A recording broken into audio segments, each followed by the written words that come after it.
All right, Richard, I just want to say thank you so much for being a guest on the podcast today. Um, Obviously, 2024 indoor season is kind of underway. I know you've raced a little bit, so can you maybe sort of tell us how that's going so far? Yeah, it's going well. I started off with 665, first race in 4 years, I think. Yeah, it was 4 years, 4 or 5 years. And I was a bit heavy then. I was still quite. I think I was about 86 kilos in that race, and since then I've been like dieting a little bit and kind of like sharpening up, as they say. But for me, it's more like race practice and just getting the rhythm back. So race by race, I've been getting quicker. The next one was Astana in Kazakhstan. That was 662. This is in the final. And I took a little bit of a stumble. I had a little bit of a sore knee, and on like the fourth step, I just caught myself out in front of me, collapsed a little bit, popped up, and then started running. So after that one, I was thinking, yeah, I'm really ready to drop something quick. Certainly, well into the 6.5s. And then I raced in Poland, but there was a lot of politics with the meeting organisers not accepting me into the meeting until the day before, which I thought was extremely disrespectful. Certainly, given the fact that I've been running pretty well Mhm. now, and given the my achievements over the 60 meters, and there was some people in the lineup which I'd had much quicker seasons best than, and of course carried much more medals, all being them a long time ago. Yeah, Still, yes, absolutely. Yeah, I completely understand kind of your mentality there. Yeah. yeah, and I got in. I got every all the athletes will understand this one. Sometimes you just get dealt a terrible card of hands, with the travel, and I ended up getting in at 4:30 in the morning. Had not the greatest sleep. Woke up, had lunch, went to the stadium, and felt a little bit tired. I didn't put two great races together, to be fair, and I ran 661. So all things considering, I thought that's good. The next race, I'm certainly going to drop 6.5 something, and then I ended up getting disqualified a couple of nights ago in Belgrade. So yeah, it was going well, and then the DQ just kind of like threw me off a little bit. So I've been a bit upset with that the last couple of days. I'm just more frustrated at myself, really. But Mhm. all things considering, I'm running quicker now than I was, for example, in the 2019 season, the 2018 season, when I was like 28 years old. I'm 34 now, so to be running quicker at 34 than I was at 28, 29 year old, I'm pretty happy with that. Yeah, absolutely. And I think that's something that I want to talk about. I've had requests to get you on the podcast, and like one of those things I think was related to obviously like your longevity. So I mean, 2014 you won the world indoors, but it's not like you hadn't been doing stuff before then. So I mean, your career, we're sort of talking it spanning 15 plus years now. And I hope you don't mind me saying, but it's not all been smooth sailing throughout that as well. You've had to tackle injuries. I know you've had a lot of Achilles issues, that kind of stuff. Um, so what do you kind of put down your longevity? What do you put it down to? And how have you overcome these injuries? Like, how have you maintained such a high level of performance for so long? Yeah, I'll be the first to say. I'd say the last couple of years, since 2017, I certainly had a drop off in performances in 2018. Certainly over the 60 and the 100 from 2018, 2019, 2020, 2021, all the way up until now, really. And the reason those drop offs happened after 2017 was certainly because of my Achilles. And after the Rio Olympics, I was pretty much plagued with an Achilles surgery. I've had two Achilles surgeries now, and just a constant battle with Achilles pain. I've currently got no Achilles pain, and I had my last surgery about a year and a half ago now. So I think that's certainly one of the clear things. I'm currently pain free, and I wish I was pain free for the last couple of years because time was on my side there, and I think I would have got a lot of great performances out of myself. But if you're in pain, you just can't produce the force. Your body just, no matter how much you try and kid yourself, or if Yeah, you're in pain, especially with your Achilles and you're sensitive around the area, your body's just going to shy away from putting yeah. the same There's going force to be some down. inhibition there, right? Yeah, yeah. Um, But the other thing I would say is just like mental resilience. So pretty much refusing to accept I'm getting old, or refusing to accept that I'm going to let the injury end my career. So I've just tried my absolute best to be patient and resilient and get to a point where I've done so much rehab, I've done so many different things and interventions in training that it's got to the point where my body's kind of just like adapted to the pain, and I feel like my body's just like remapped itself to be almost like pain free, even though there is issues there. And this year certainly, and I don't want to be someone who's completely praised for longevity, because I I haven't been at my best for the last couple of years. I've certainly ran some incredible relay legs where I've had to scrape my body off the track, and I always thrive in a big championship. So if you put me on a start line in a major championships, no matter what the event, you'll get the best out of me, just because I'm a good competitor in it when it really matters. But if I could summarize it just with two things, it's obviously mental resilience, being injury free. And this year, I've really found the passion for competing and finding the love of the sport again. I'm no longer part of like the world class program with British Athletics. I don't have a sportswear contract.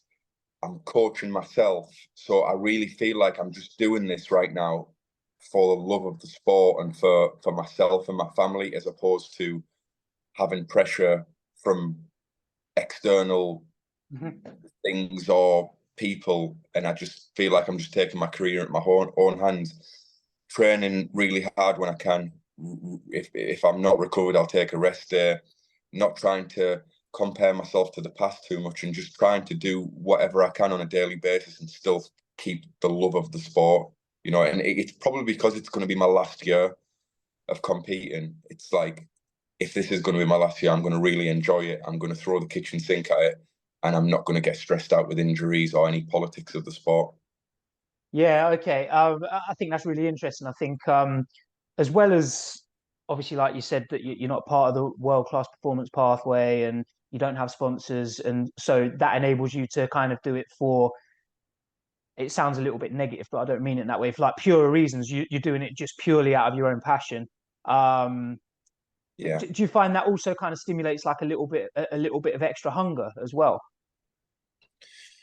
Yeah, certainly. You know, when you can't, when your back's against the wall, you can only go forward. So I've had that mentality this year, and Hmm. you know, a lot of people, not to say no names, but you know, from a lot of people have said, you know, he's riddled with injuries, too old, Right. all of that nonsense. And a little bit of me is like, okay, like write me off at your own peril, and Hmm. and it'll bring Hmm. the best out of me, you know.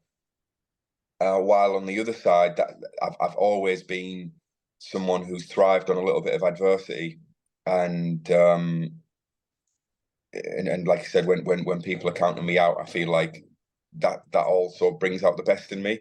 But Okay. Yeah. at the same time, there's also, like I said, there's a part of me which is just feels like I'm like a young kid again, who just wants to race and loving the adrenaline, and not really having any pressure on myself, as opposed to, you know, lots of other external pressures that the sport can come with. Yeah, absolutely. I could understand that. I know that it can be, obviously, I've not been too personally involved in it, but you know, I'm aware of people. I'm aware of like parts of the system, and I know that you know, it can be quite political. So I feel like I can see how not having to concern yourself with that so much just kind of allows you to focus on what you've got to do, and I can see that being sort of advantageous. And I'm really interested in a bit to talk about like the self-coached sort of type, you know, how you're Yeah. approaching that. But I want to throw it back like a long time. You know, we're going back sort of 20 plus years. So like growing up, what kind of sports were you involved in? Was it always just track? Were you playing anything else? What was your childhood kind of your sporting childhood like? When I was a kid, the first two sports that I really loved was boxing and football. I remember when I was a really young kid, I really liked Mike Tyson, and I even remember when I was a kid, I used to get like the haircut like him and stuff. Oh It's yeah, not too yeah. far off prime Mike Tyson now, but yeah. Um, Yeah, I used to really like Mike Tyson. I then really got into football, and I became obsessed with the Brazilian Ronaldo R9. Yeah. So I remember watching him at like the World Cup '98, and I was probably seven or eight, and that was the first time I kind of like fell in love with sport properly, and I was like, wow, this is incredible. I'd love to be a sportsman one day. And then, so yeah, they were my two first sports. I remember when I was a kid, I tried a little bit of judo, Thai boxing, football in school. I pretty much played all different sports in school. But when I was, 9, 10, I didn't really go to any out of school clubs or anything like that, apart from Thai boxing Hmm. and things like that. I just played sports in school, but I was I was a proper street kid. I was like a street rat. I was always out in the streets, causing trouble, getting into bother, and a very like hyperactive kid, always out and adventurous and stuff like that. And I knew from a very young age that I was very quick. From probably the age of like 7, I knew I was very fast. Right. Okay. And so, and how old were you? So I want to kind of touch on your junior career. So, you won English schools. You went to World Juniors in 2008, I believe, right? Yeah, yeah. Um, so, uh, what kind of age did you start getting involved in competitive athletics? And I guess as well, kind of building upon that, what kind of age did you feel like you started taking athletics training seriously? Yeah, I remember watching the 2000. Well, I joined the athletics club around about the time of the Sydney Olympics, and Okay. every Olympic year people get Olympic fever, don't they? And I remember being in school and we were doing like a diet plan, and we had to write down what we think an Olympic athlete would eat. Right. How I was very wrong then to compared to what you think. Oh, they only eat fruit and porridge. Like it's yeah, Yeah, um, it's a myth. yeah, yeah. And so yeah, and I started Middlesbrough Athletics Club when I was 10. I was quite lucky when my first ever athletics group I joined. Chris Tomlinson was Hmm. he was like the British junior record holder, I believe, or he was at the World Juniors that year. So I walked into the group and I was like, wow, like this guy competes for Great Britain. And we had a handful of other talented sprinters, lads who were like 17, 18, running 10.6s, 10.7s. So when I started, my coach at the time was great. He was called Brian Davison. He was like just a real old classic sprint coach. He said he used to study Don Quarry Right. uh, and all of those guys. And he was he taught the basics of athletics very, very well. And he was like one of those like magical old coaches who just had a real skill of getting young kids and getting the best out of them, creating a competitive environment and Right. teaching you the basics well. And he produced a lot of results from that.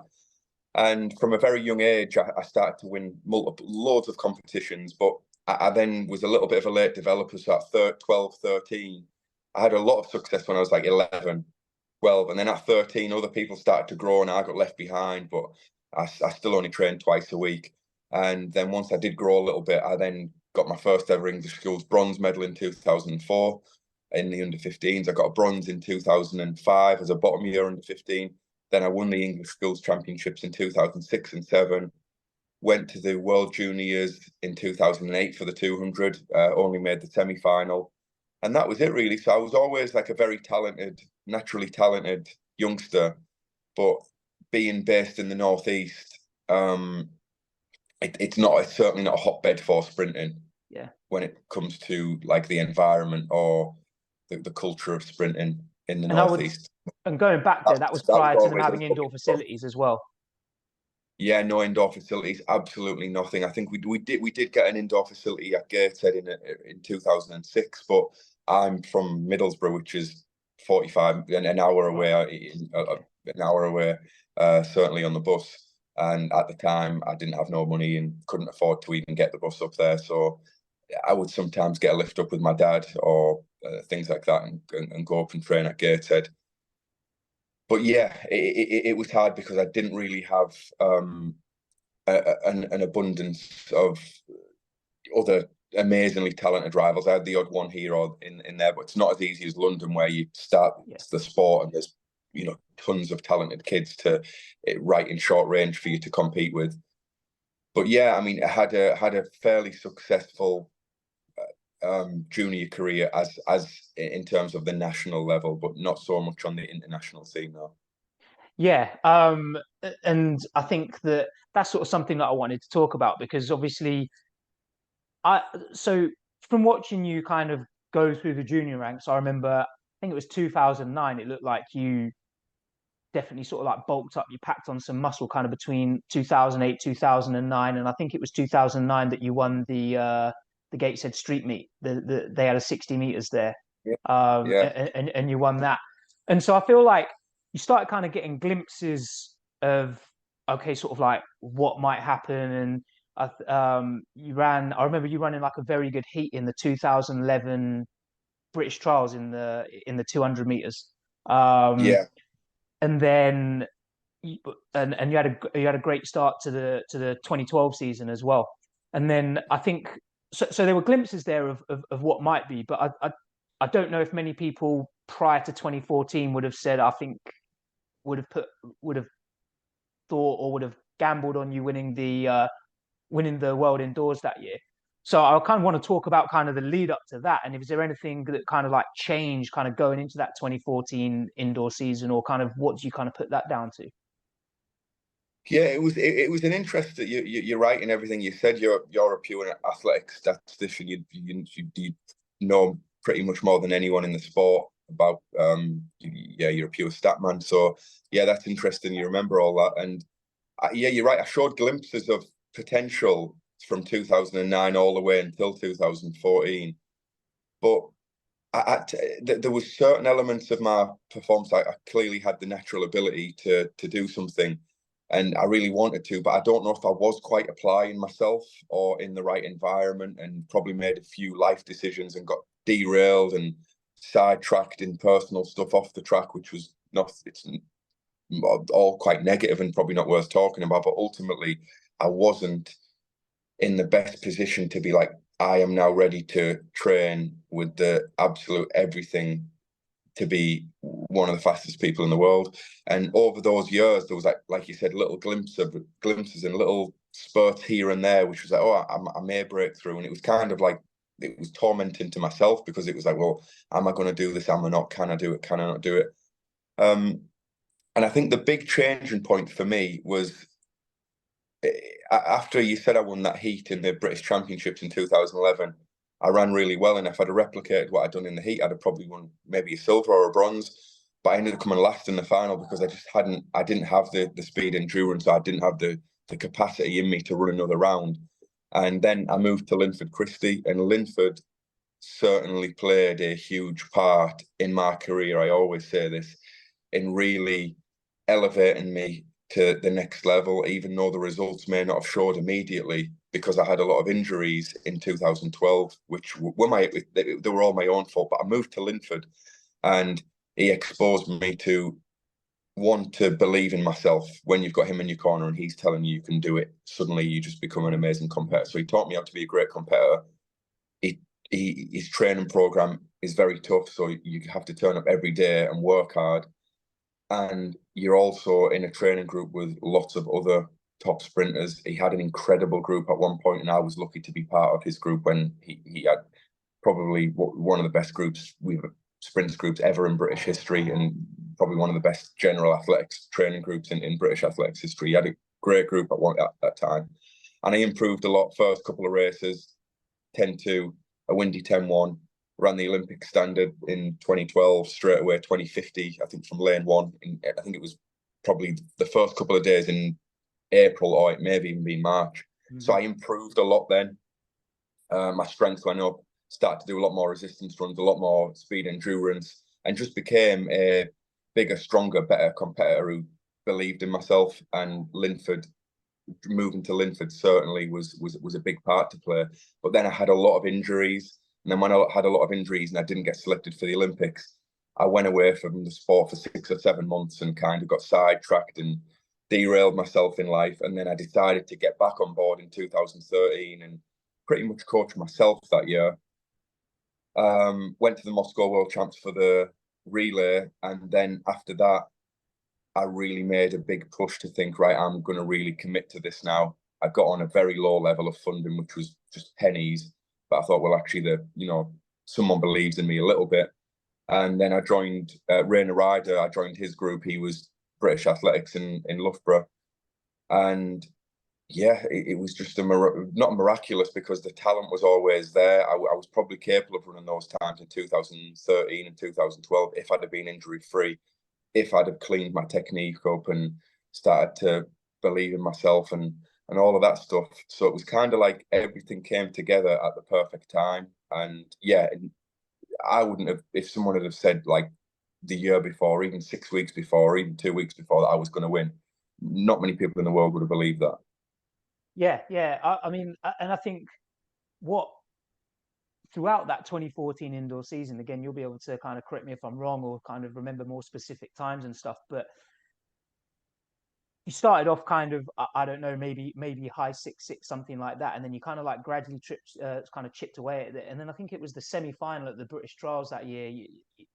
You dropped a very fast time, maybe mid 6'5" or something like that. And then I can't remember where you finished in the finals, but then obviously like James DeSalu, he got injured, so didn't go. And I can't remember if it was you or Dwayne that sort of would have been the automatic second person. But then obviously, I mean, Dwayne was in the final as well, but you both stepped up and I mean, you looked great throughout the rounds. And then, yeah, obviously kind of like the rest is history. And, you know, you got the uniform in the background there on the screen at the moment. Yeah.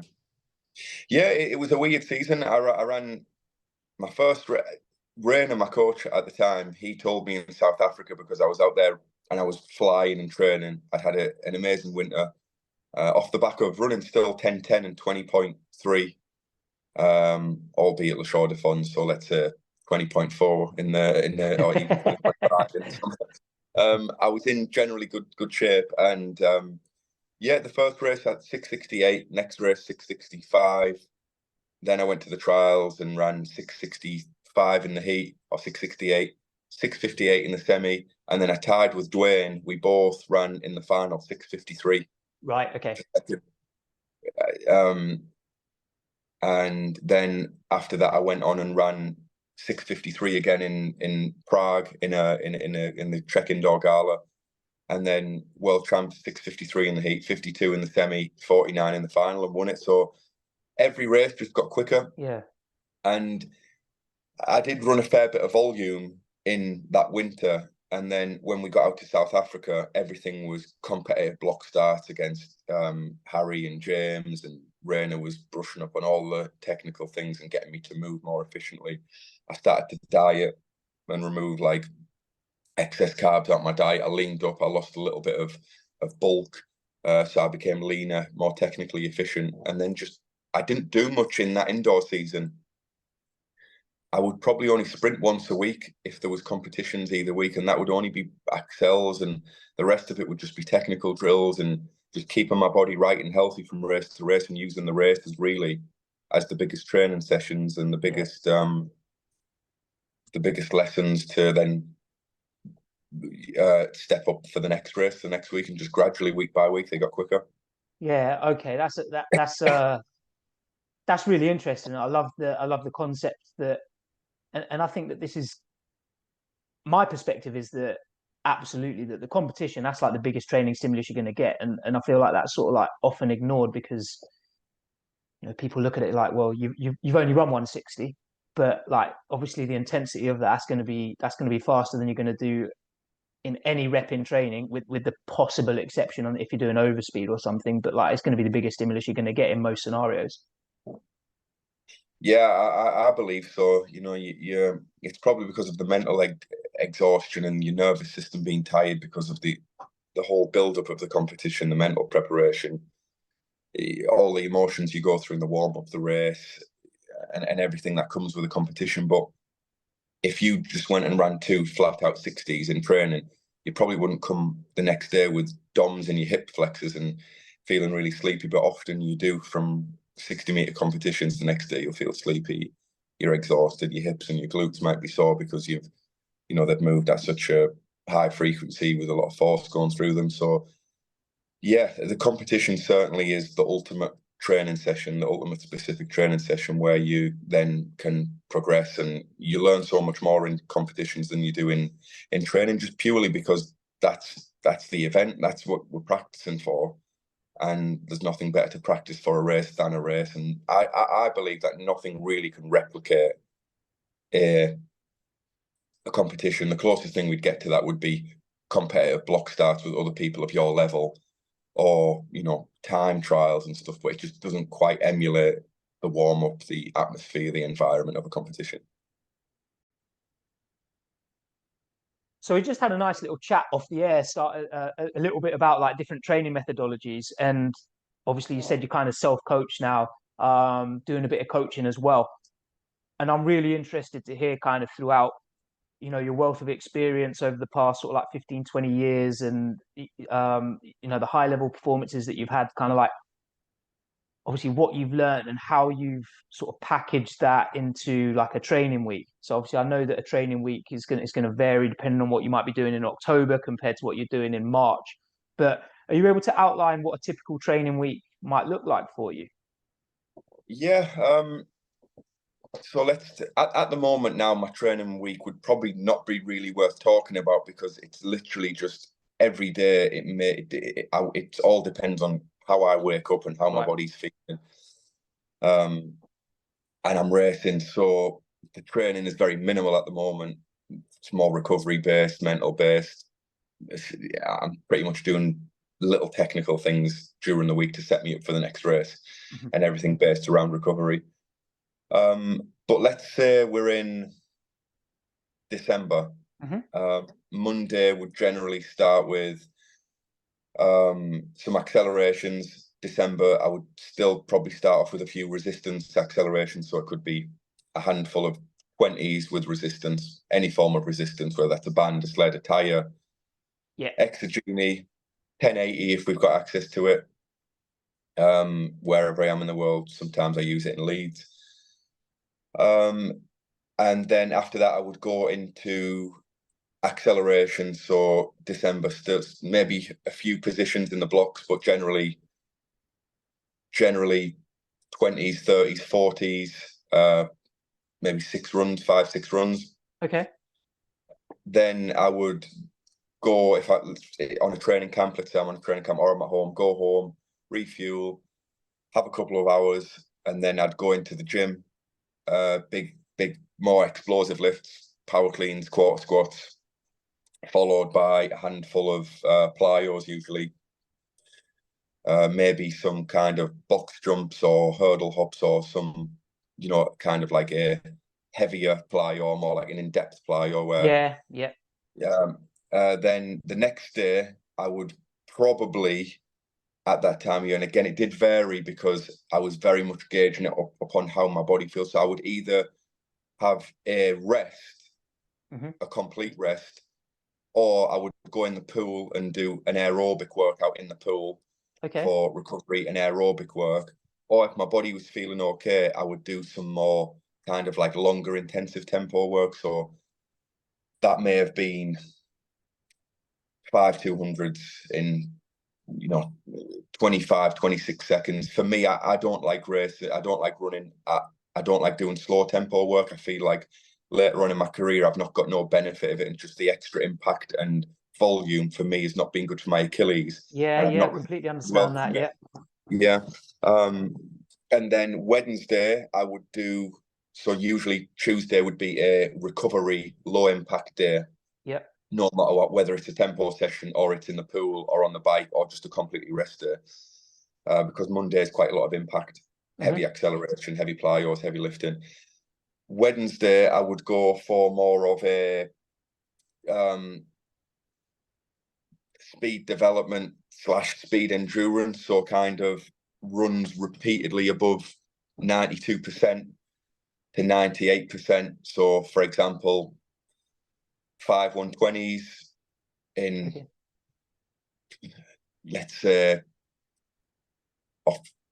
5 minutes in 12 high.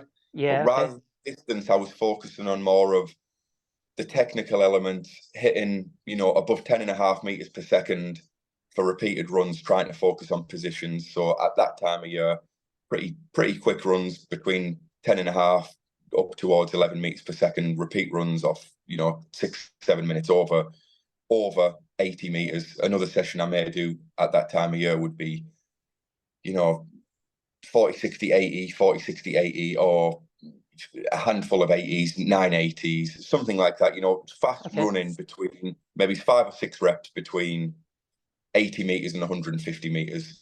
Yeah. Okay. Thursday, I would then tend to rest, or again, go back in the pool and do something, no impact, but some aerobic work.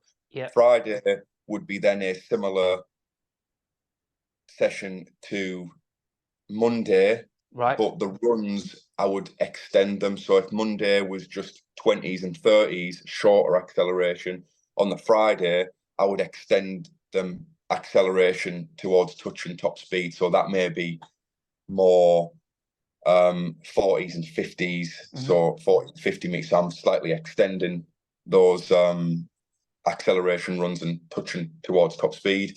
May finish off with a few technical 70s or 80s just to reinforce my positions. Then again in the gym. And then Saturday, I would do some form of speed endurance session again, which may be at that time could be some longer. So for example, 6 150s or 4 2s where each run gets quicker.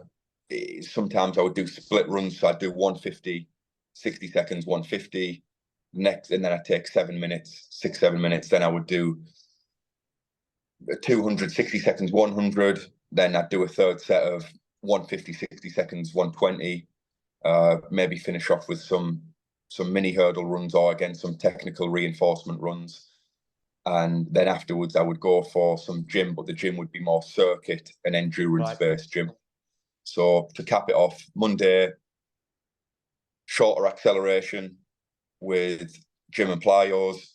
Tuesday, rest or aerobic work.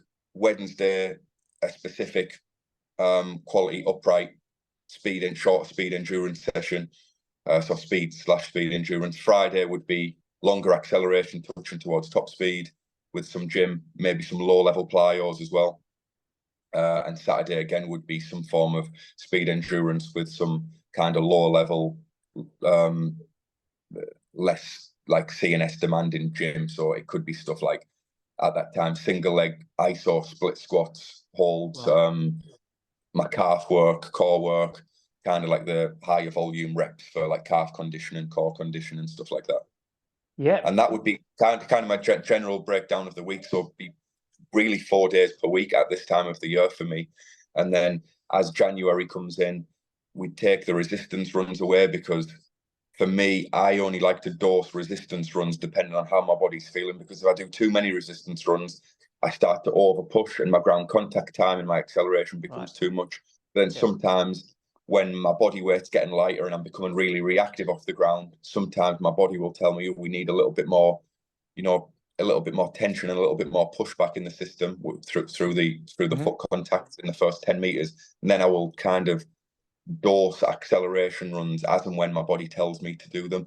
And also for me, as I've gotten older, I've really found that I will only use your general tempo, your aerobic higher volume workouts if and when my body needs them. So if I'm really smashed, and I did have, let's say I had in January 5 70-meter full speed runs or 5 80s full speed, which is like a really specific session to get me prepared to run a 60 off 10 minutes. We could be putting time and gates at the end of those runs to time the last 40 or the flying 30, or we made time 20 to 40 through the gates, whatever section. If my body was smashed, then I would then adapt and put a tempo session in, which will help me recover a little bit. But again, I've still got to be quite mindful of the amount of volume and the impact of the tempo, because sometimes my Achilles can flare up if I'm running really slow, high volumes of running. So yeah, that's like my general week. But again, how I would coach a younger athlete, and how I do coach my younger athletes who are young kids running 15, 16, 17-year-olds who are running anywhere between 10.5 and 10.9, I would coach them. Their program would look very much different, and my program is tailored generally to myself. And at the moment, my intensity is really high, and also my attention to recovery is also really, really high. And if I need to take an extra rest day to do that high intensity session, I'll take it at the moment, just because of age and recovery and the accumulation of lots and lots of years of training that's already in my body. That was a fantastic answer, and I reckon this is the first time that I've not really had any follow-up questions regarding like how a weekly structure is, because I think you were so comprehensive with your answer there. And I think kind of what stood out for me um, was the firstly was the number of days that you were training. Like you said, like typically it was 4, and the, the lack of volume. And I think that, albeit at a far different level to what you've run at, that I've noticed that my Achilles doesn't like it.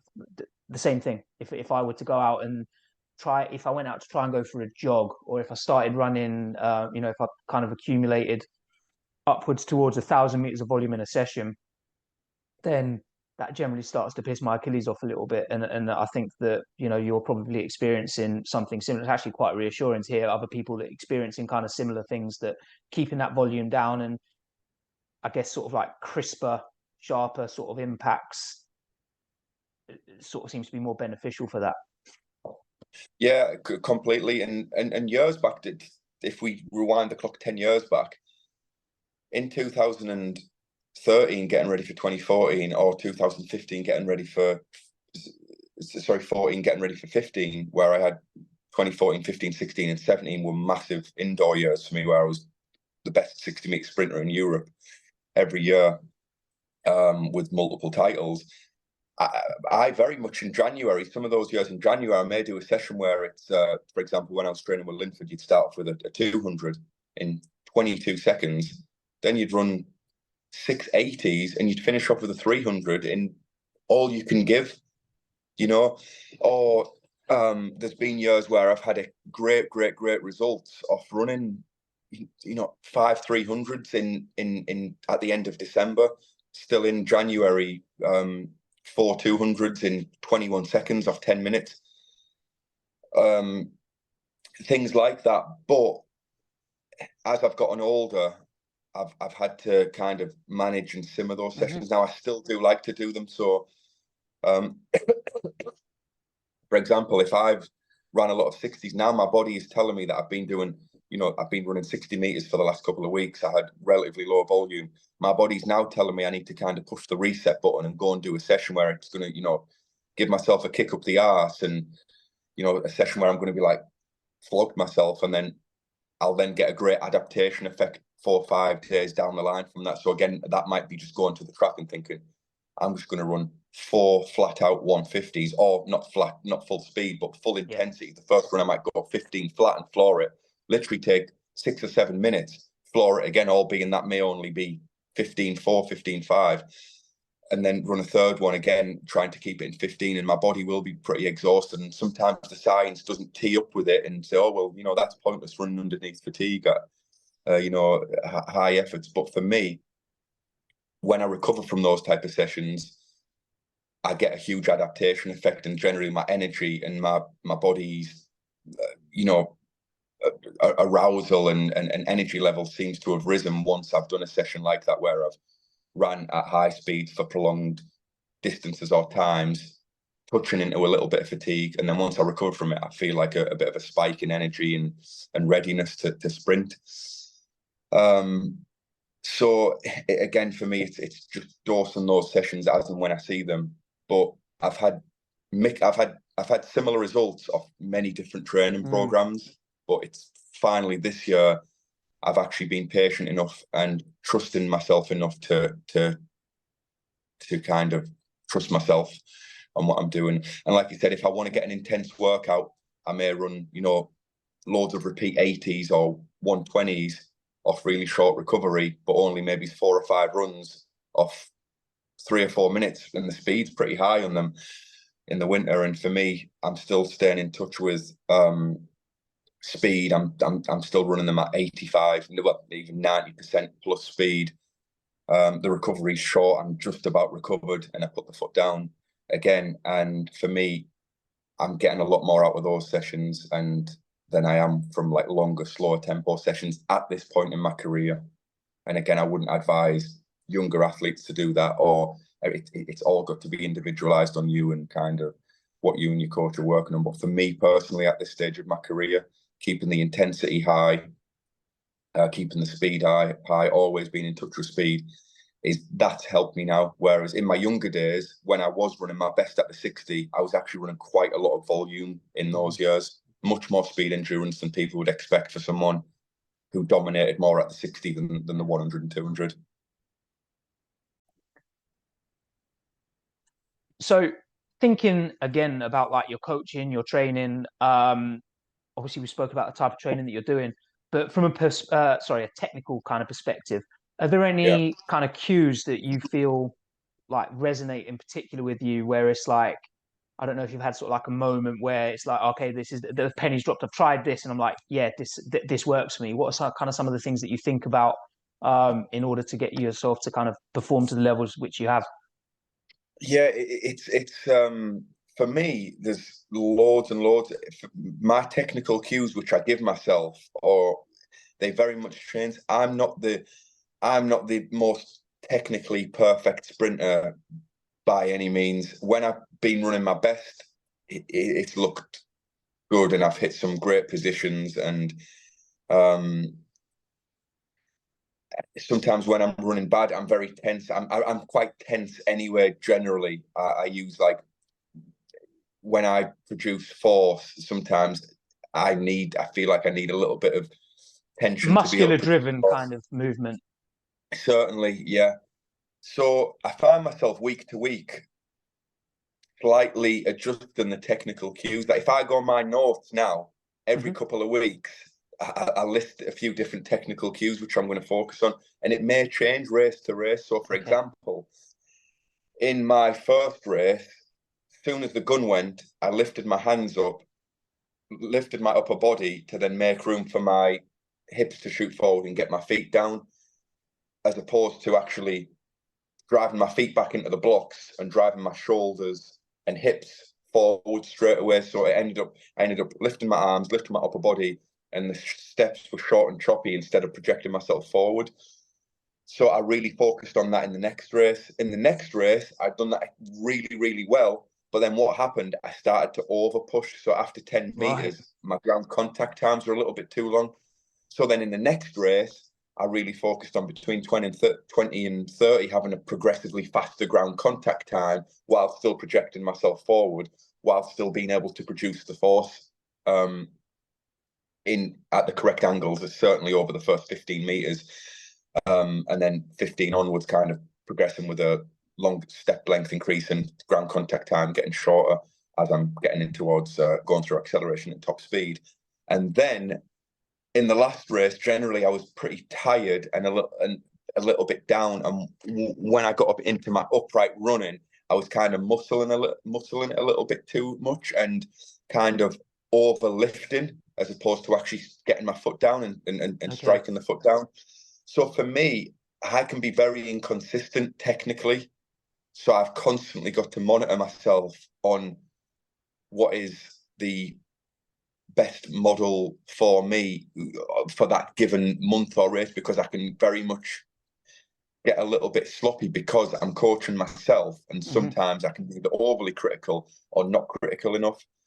Whereas if I did have a coach on me who I really, really trusted, if I had like a technical guru, someone like, for example, when I had Rainer, I purely put all the trust in them, and I purely trust in everything and follow what they do. But while I'm coaching myself, I've got to kind of go off the feeling and look race to race and just work on different things depending on what that specific run looks like. But for me, a perfect race, for me, I'm very much stride frequency based. And when I'm running at my best, I've got very, very fast ground contact, very, very fast stride frequency, and I produce a lot of force each step. So for me, getting my hips into the right position in the set position, gun goes clack, feet drive into the blocks, shoulders are the first thing that drive forward, hips come with it, feet are stepping down powerfully at the right angle, gradually coming apart my running, shoulders are driving forward, hips are coming through nicely with it. Frequency is always there, but stride length's getting longer, ground contact time is getting quicker. I'm upright, shoulders are relaxed.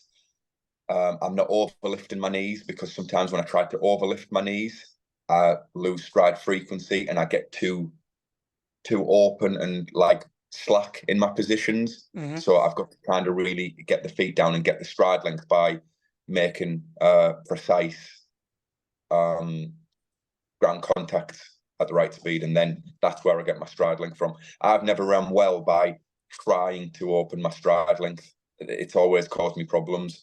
And on the other hand, if I try and spin the wheels when I'm tense, that's also not run well. So for me, I've got to be very precise and efficient. It's a strange paradox, isn't it? But yeah, and a lot of things. Sorry, what I do see these days with a lot of people and a lot of the athletes, they're very much, oh, I want to improve my stride length, or they want to lift their knees high. Whereas me, I think like high knees I think it's a terrible cue. And I see a lot of athletes changing their natural way of running. There's a few athletes, world-class athletes who I've seen from Britain in recent years.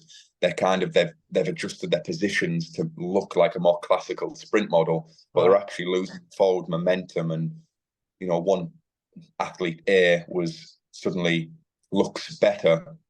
They're hitting more of your classic positions. They're more upright. The knees lifting up and down and striking down. But this athlete used to pull the track back, reach the knee and foot forward and pull the track back at top speed. And they would have incredible top speed and speed endurance in the finishing race of the 100. But now they've gone to, I don't know who's taught them that, but they've gone to more of a classical position, hitting classical positions approach, and the top speeds certainly decrease. I think also with the new spikes as well. For example, the max flies. Yeah. When you do hit the ground, they give you more flight time because they kind of send you upwards. So I think you've got to be very cautious on what spike affects certain movements. For me, the max fly gives me slightly more air time and projects me up a little bit forward. So I've got to kind of project myself forward. But sometimes if you're upright and you're trying to project yourself forward, you end up over pushing on the ground to send yourself forward. So just having that, being really like attentive to that contact time and exactly where you're connecting with the spike plate to when you're upright to keep on top of the foot, keep the hip on top of the foot to make sure you maintain your speed properly, because I think the super spikes can also affect some technical movements these days. Yeah, absolutely. I mean, sorry for longing that one out. No, yeah. no. That was talk about it all day. Yeah.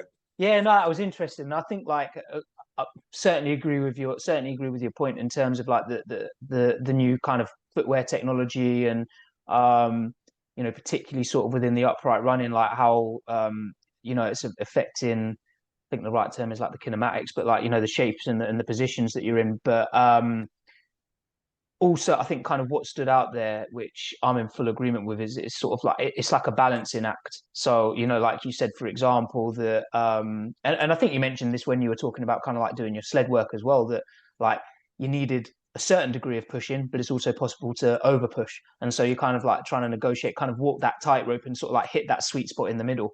And then the other thing that really stood out to me was kind of like the analytical process that you're going through. So, you're running a race and you're clearly reflecting on what happened in the race at quite sort of like an intricate level, and you're sort of making notes of it. It's like, okay, well, what can I and I guess the whole process, to me, it came across like you sort of like course correcting. So okay, well, what happened in race A? Okay, well, I need to make this adjustment for race B. What happened in race B? Okay, well, how can I optimize that? And then you're just sort of making these course corrections as you go through, which I think sounds like I think that's what you need to do, right? I mean, that's how you get better.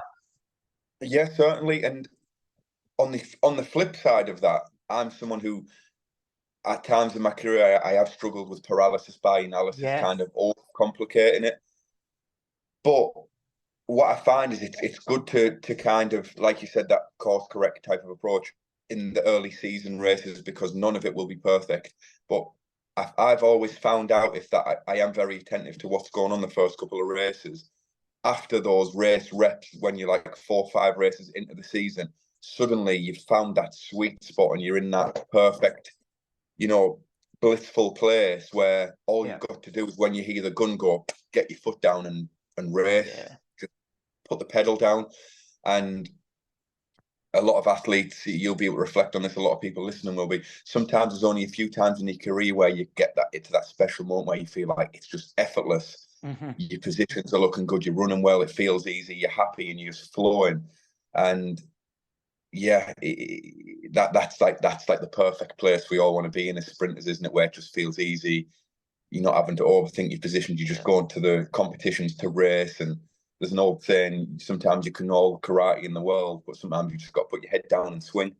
Yeah. It's sprinting such a fine balancing act with it. But yeah, I'm at the stage now where I'm still trying to put the little technical pieces together because, and you can see it in my races, I'm getting quicker race by race. Yeah. And you know, when you do hit your rhythm, it's a special place to be in, and that's when you know you're ready to when you're ready to put the foot down and run quick.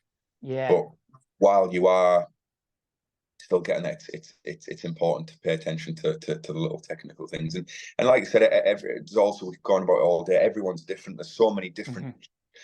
shapes and sizes these days. If you take the medalists from Budapest last year, they all run completely different. Mm-hmm.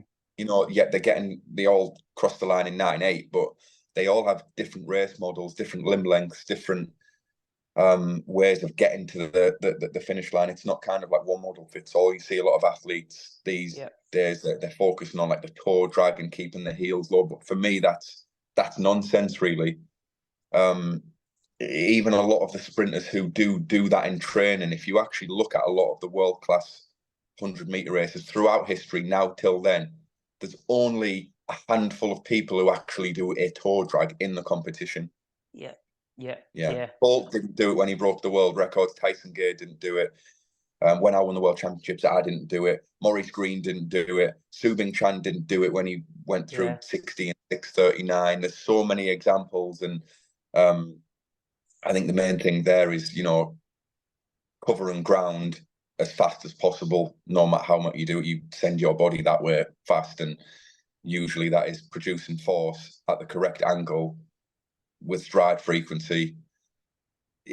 That's the thing that's going to get you to the finish line quickest, you know. And obviously producing the right force with the right impulses in the right direction will give you a longer stride length. And some athletes have generally longer stride lengths than others. Sometimes that's down to limb length, sometimes that's down to power to weight ratio, sometimes that's just down to how you're genetically built, you know. So you can't really go by that one model fits all, and you can't really compare yourself to your favorite sprinter always, because they may not be like you at all. Yeah, absolutely. Yeah, I mean, I fully agree with that, and I think that one of the things that there's no style points in the 100 meters. It doesn't, like kind of you said, like you've got to get your center of gravity, like you say, that way, and whoever kind of covers that distance the quickest wins. It doesn't, don't want to say it doesn't matter how you look, because obviously, like, you need to be efficient in order to have effective performance. But ultimately, you know, we've all seen people run fast with quote unquote terrible technique. So Yeah, certainly. Yeah. and one of the sorry, I'll cut you off. No, go on. No, it's okay. Go. So, and one of the last things that I wanted to ask you about your training, and this is something that we spoke about a little bit when we first kind of got on the call before we started recording.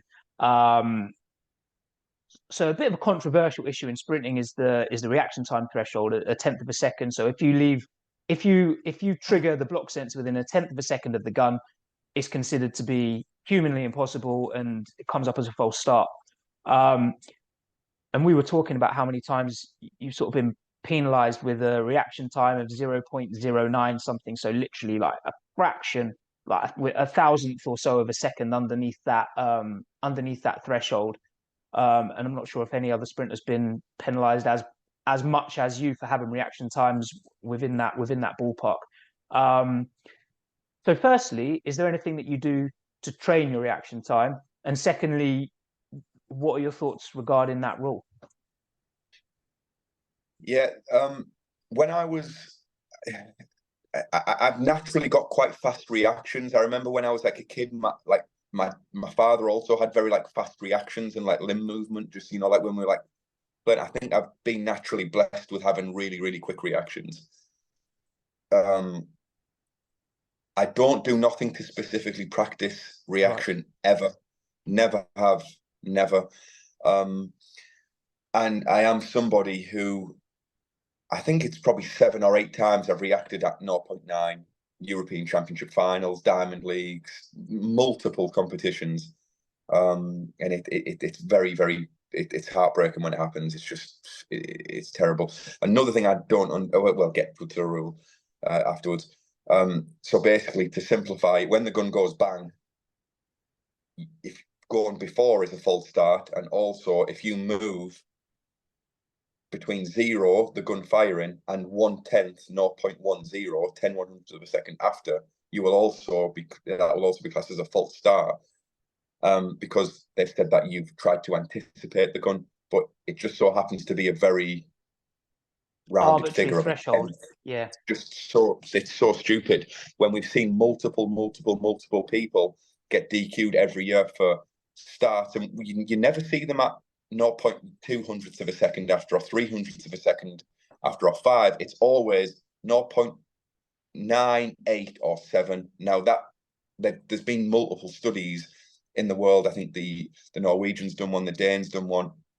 Even the World Athletics have got a document on their website which states that there's evidence that people are reacting to sound with movement at 700ths of a second after they hear something. They can move for it repeatedly as well. So that needs to change. That rule is, for me, it's ruining sprinting. You can't go from people being allowed 2 false starts each before or after the gun to now making sure that when the gun goes bang, every sprinter in the field has to wait for that magical 1/10 of a second after, then move. It's so bad, and it's happened to me lots of times, and it's ruined a lot of athletes' moments in the sport. It's very heartbreaking. And another thing which is very, very, very annoying with it is, plenty of times in the athletics world, we'll be watching TV or be in the stadium, the reaction times will come up on the board, and people have reacted 200ths of a second or 300ths or before the gun, or even the 9/100ths after the gun, and the referee will decide to give it a green card. Yeah. It's inconsistent. It happened. In fact, it happened in the heats to me in Belgrade not long ago. You've also seen races finished, and you look at the reaction times, and some of them have gone under the 1/10 rule. If you even look at some of the results, you've seen that many times. Now, it's quite painful that your career and other athletes' careers is in the hands of one judge, and it doesn't have no effect on their life. And as an athlete, it's your livelihood. We train for this. We eat, sleep, and breathe for this most of the time since we were children to get to this level. For then one coach, which it doesn't really mean nothing to them, can just decide, well, oh yeah, I'll give this one a red card. Oh no, well, I'll give it a green card. When really it should be, okay, before the gun is a false start, clearly. The scientific research needs to be looked at, and they need to bring that rule down to about 7 or 8/100ths of a second, certainly. If it's before, then you get DQ'd. If it's after, then it's not. There shouldn't be no grey area or a judge's discretion, because this is athletes' livelihoods and careers at stake here. It's not fair on the athletes at all, and that rule needs to be revised. Going back to my own reactions, I just feel like when I go down into the blocks and I go into set, I know that the next thing I hear or see, any kind of anything, I'm gone, and I don't think about when the gun's coming. When I'm in the set position, I'm in that mindset where I'm almost just like in a trance, and the next thing is going to release me. And I believe that's why I've had good reactions. But also sometimes athletes can get caught up on having a good reaction. For me, having a good reaction sometimes is not the best thing. I remember in 2014, I raced Dwayne and Nesta Carter quite a lot. And I was looking at the reaction. I was getting left to 10 meters. I'm getting left to 10 meters. I started terrible. I'm looking at the reaction pads, and I'm getting 0.12. These guys were getting 0.17. And I'm thinking, I didn't get a better start than them. But what was happening, I was so caught up on reacting to the gun, but not actually focusing on my block clearance, or actually, using the block to project myself out. So I was moving or putting the pressure on the block first, but I wasn't clearing the block. So that's one thing I'm focusing on now, back to again, is actually, have a really forceful, intensive push on the blocks. So, my first step is a little bit longer, or, So I say I'm covering a little bit more ground with the first step. I don't like to say longer, because people, when they say longer, they think reaching, so slow or reaching, but just a more projection. A projection out of the blocks and really focusing on those first 3, 4, 5 steps, focusing on what I'm doing there, as opposed to just like reacting to the gun. Because I seen something the other day, someone posted, a great start is not how fast you start, it's how you finish. Well, that's not true, because you could get an absolutely incredible start, you just may not be as fast as the other people at the end of the race. So the best starter is the one who wins the race. That's not true. Because someone may just be an incredible starter, and you may have been beaten by someone who's just faster than you over the race. It doesn't mean to say that they had a better start than you. That's nonsense. But I do believe that in terms of reaction, it should be the setup of your first 3, 4, 5, 6 steps, and actually using the starting blocks. That should be your priority over your reaction, and that's something that I've felt victim of sometimes. Yeah. Okay. Yeah. Absolutely. I think like reaction isn't the whole start; it's like a component of it, in terms of how you measure it. And one of the things that you touched on was, like the rule and how it sort of potentially messes with athletes' livelihood. And the words I think you said was kind of you eat, sleep, and breathe track and field. So one of the things that I wanted to kind of talk about was kind of off the track, with your recovery, and you mentioned your recovery as well, and like how kind of important that is at the moment, in particular, kind of, being the, sort of like towards the end of your career, and having through manage injuries. But with things like your sleep and your nutrition, like how do you go about managing that? Is it something that you're really closely monitoring? Are you using like a wearable app to track recovery or anything like that? How do you approach that? Yeah, personally, I don't, because I've got I can get irritated by little things. So for me, I've got to be really comfortable when I sleep. I literally like curl up in a little ball, and anything, if I'm not perfectly comfortable, I can't sleep. Then my mind will start racing, and I can't sleep, and I start thinking about a million different things, and I just get agitated and have the worst night's sleep ever. So for me, any like chains or rings, jewelry, anything, I can't wear them. So I tried the whoop, I couldn't get away with it. I ended up getting it, and then I used it for about 2 weeks. Some interesting information. Then the other thing I didn't want to do was kind of wake up on race day and it says, "Oh, your readiness is 3 out of 25," and I'm like, "Oh, Yeah, I can see that being a genuine problem. Absolutely, I've thought that. Yeah, 100%. Because another thing, if you wake up on race day and you're analysing how you feel, it doesn't matter, because you're still going to get on the start line and race. So you might as well just not analyse it, because generally, if you feel good or you don't feel good, or you're a bit too sensitive or aware of this and that, the gun's still going to go bang, and you're going to compete. So you might as well just wake up and just kind of have as little thoughts as possible in your mind. So having that information for me is not the best. But I can understand how some certain athletes, because we all function a little bit differently, really, really find that information useful, and they can plan their training around it and things. But again, personally, I don't. At the moment, nutrition, I've seen you put something on your Instagram a couple of days ago. It can be a bit of a minefield, can't it? And it can be, there's so much like information out there, and there's so much, what is good? Is it the carnivore diet? Is it vegan? Is it low carb? Is it high carb? For me personally, I don't respond well to eating a lot of carbohydrates. I've done a DNA test as well, and that said that I also don't respond particularly well to a high fat diet. For me, the enemy for me is probably like sugar and gluten, and just consuming generally too many calories. Personally, I like to keep my protein high, lots of meat, lots of fish, lots of green vegetables, good hydration, really, and have the carbohydrates and when I need them for performance, really. I respond really well to soft tissue massage, so I get massages generally quite heavy even before races. Some athletes, if they get heavy massage before the race, their legs feel dead. I'm naturally that like wired up, and I'm that like stimulated on race day anyway. Even actually a little bit of relaxation through the posterior chain helps me massively, and actually only benefits me. Some people will feel flat, but for me, for recovery, massages are great. Sleep's the number one. High protein is essential. Get your basic vitamins in there, your fish oils, your vitamin D3, B12 vitamins, probiotics, all the basic ones, which all the research is there. And don't kind of try and all the new gimmicks I've tried, there were different, the recovery guns, the red light therapy beds as well. There's so many different, every year there's a new gimmicky recovery thing, isn't there? But for Yeah. me, sleep, high protein, um, ice bath, or cold therapy when you need it. You don't want to do it all the time. I probably only do it 3 or 4 times a year, right at peak competition. I don't like to do it in training phases at all. And your general rehab, listening to your body, massage. That's it really. I've kind of gone back to the basics now with it all, and I feel better than I have for the last 6 years. Yeah, that's fascinating. And I think that 100% with you on the gimmicks. I think that when I was coaching collegiate athletics, it was one of the things, people, the athletes, you talked about their recovery, and it was the massage guns, it was the getting in the Normatec boots, but they'd sleep 4 hours a night, and it's like these gimmicks, they're the final 1%.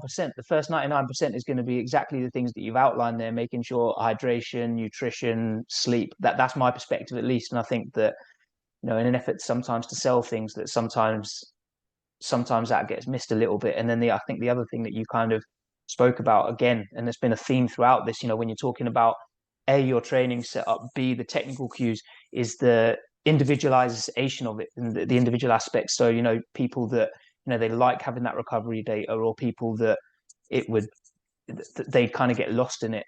And, again, you kind of spoke about your response to sports massage, and how the way that you respond might not necessarily be the way that everybody responds. So I think that was really interesting. Yeah, and yeah, like I said, and sorry, another thing I'd like to touch on is just your general mental well-being. We've heard it a million times before, but everyone, no matter who you are, you'll compete better when your mind is clear and you're generally happy. So just try and put yourself, especially in competition season, in a protective bubble of Yeah. happiness, and just get all of the stress and crap and any negativity or anything that's going to put weight on your shoulders or drain your energy. Just protect yourself in this protective bubble and just stay in your own zone and do what makes you happy. Because like you said, you could be sleeping great, nutrition's bang on, training's bang on, OptiJump numbers are saying this, gym numbers are saying that, everything's going, but then if something in your life is stressing you and that's irritating you, that might just completely, throw a spanner in the works to all of the good stuff that you're doing. So it's just having that balance of, like you said, happiness, recovery, confidence, all of that. And there's not really many, there's no secret out there, is there? We've all had them times where everything's going well, and generally when it is, most of the big components to a good performance and recovery or training, most of them, you've got all the boxes ticked there, and that's when the good performances generally happen. And of course, it's important that if something isn't going right, or training numbers might not be good, or I've done it before where I've stepped on the scales the day before competition, I'm 2 kilos heavy, and I thought you're all stressed out, then you end up running good anyway. So it's important that even if, try and protect yourself in this protective bubble and get everything all refined and everything around you to give yourself the best opportunity to get on the start line and perform the best. But on the other hand, if something isn't going well, just don't think about it. Don't let it stress you out, because if it stresses you out, it's going to affect you. And if it's going to affect you anyway, it's going to affect you. So it's best just to get it all out, and also go into a race with the mentality that, this is a sports contest. Stranger things have happened before than people pulling out a surprise and shock victory. Do you know what I mean? So always go at the start line thinking, I can pull this out here. I can surprise myself and everybody else. No one's going to be stood in your lane saying, slow down, you're not allowed to do this, you're not quick enough. No, stop. Everyone's got an equal opportunity when you stood on that start line. And yeah, like I said, stranger things have happened in sport than people going out there and shocking people and running huge personal bests. So never limit yourself when it comes to that stuff. Yeah, absolutely. And not to dwell on the point of negativity, but this is the question that I ask everybody, and this is going to be quite interesting as you're self-coached as well. But do you have a least favorite track session? And like normally I say, you've seen so and so write this session down, and you get there in the morning and you're like, oh no, I've seen what your coach has set me. But obviously you're setting it yourself, so it's a different dynamic. But are there any sessions that you do where you're like, oh, I don't want to do that today, but at the same time I know that I need to do it? Yeah. So for me personally, I like the stimulus of a challenge. So if you put me in like a little, I like to set myself like mini challenges. So for example, if I'm training next week and I feel like a little bit flat, I might say to the athletes that I coach myself, right, we're all going to go for like a box jump challenge or a standing long jump Right. or like little mini challenges that get the stimulus going. I respond well to them. And personally, I don't respond well to a lot of like dull structure and having to be a slave to the Right. training program. Okay, that's interesting. So if things get too repetitive and I feel like I can lose interest and lose like kind of like that sting to go to training and put my all in. In terms of the actual track sessions, one thing I have struggled with by training by myself is the most running full speed, absolute full speed, hitting max velocity.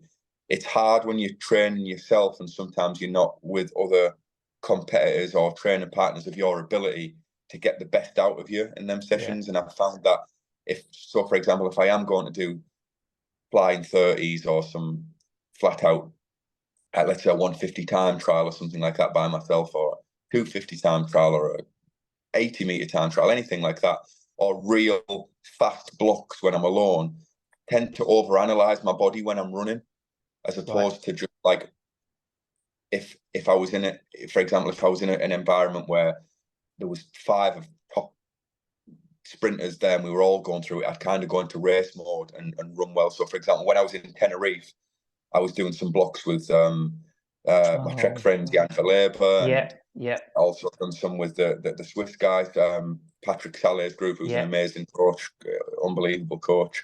I was doing it with Marcus Fuchs and Pascal Mancini.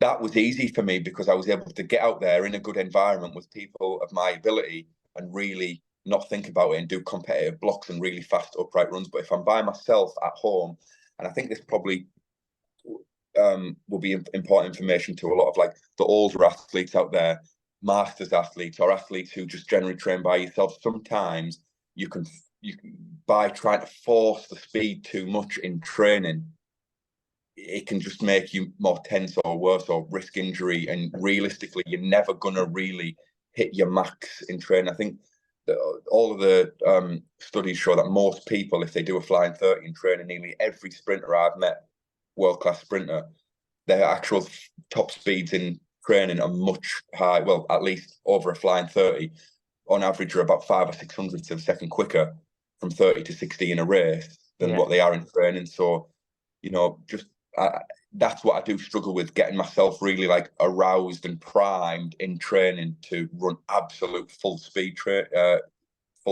efforts in training. So I don't really look forward to that stuff. What I do like to do is, run repeated runs below that distance. And I do really like getting my teeth sunk into sometimes like a great challenging like speed endurance session, like because it makes me a little bit nervous, and especially when I've got good training partners and you want to, put the work in as such. I do like them type of sessions. Power cleans, I'm not great. Again, I've got to be in the right environment with people around me to raise the energy of the room to go for like a max lift, whether that's a squat or a power clean or a bench press or anything like that. So those sessions I do sometimes. I wouldn't say they're my least favorite, because my least favorite are certainly the ones where, when you're doing like base training for 200 meters and it's raining outside, and a few lactic sessions where you're keeled over, and sometimes you are there, you're at the start the wet cold track in Middlesbrough and you're like, why am I still doing this sport for? Just put myself through this. And again, those sessions, that they're not the best sessions to make you run faster, but sometimes they do have a place in a program at certain times of your career or your year where they can be very beneficial. But them ones are obviously very painful. Yeah, sorry. So I've only got the cheap Zoom, so we had to cut that recording off and then pick back up. But you were saying that like sometimes it's not ideal training in a cold British Winter's Night in Middlesbrough by yourself, and yeah, off you go. Yeah, they can be like the general painful, slogging, slow endurance sessions, which certainly need to be done at certain times of the year.